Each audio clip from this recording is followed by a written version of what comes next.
নির্বাচনের একটা ইকোনমি আছে, এই নির্বাচনী ইকোনমিটাকে ম্যানেজ করা, এটা প্রভাব কেনাবেচা নিয়ন্ত্রণ করা, যেমন প্রার্থী ঘোষণার পর থেকে ভোট পর্যন্ত অর্থ প্রভাব পৃষ্ঠপোষকতা এগুলো সক্রিয় হয়।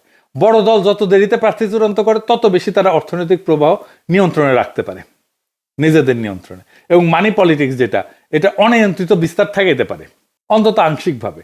তাই বড় দলগুলোর জন্য দেরিতে প্রার্থী তালিকা প্রকাশ করা কোনো বিশৃঙ্খলা না, এটা এক ধরনের কৌশলগত টাইমিং পলিটিক্স, যেখানে সময়কে নিয়ন্ত্রণ করে তারা আভ্যন্তরীণ সংঘাত, স্থানীয় প্রতিদ্বন্দ্বিতা এবং নির্বাচনী ক্যালকুলেশন এটা নিয়ন্ত্রণ করে। তফসিল ঘোষণার দিন থেকে ভোটের দিন পর্যন্ত বড় দল টাইম ম্যানেজমেন্ট করে প্রতিদ্বন্দ্বীদের চাইতে আগায় থাকে। বিএনপি আগে প্রার্থিতা ঘোষণা করে ছোট দলের মতো আচরণ করে ফেললো, আভ্যন্তরীণ কোন্দল বাড়ায় দিল, বিদ্রোহী প্রার্থীদের সংগঠিত হওয়ার সুযোগ দিল। ধরেন কুমিল্লার হাজী আমিনুর রশিদ ইয়াসিন, কুমিল্লার 6 আসনে বিএনপির মনোনয়ন পায়নি, ওনার সমর্থকেরা রাস্তা অবরোধ করে বিক্ষোভ করতেছে, দেখেছেন স্লোগান দিচ্ছে কি দেখেন। মির্জা ফখরুল, তারেক রহমান কাউরে বাদ দিচ্ছে না, শোনান এইটা সাহেব।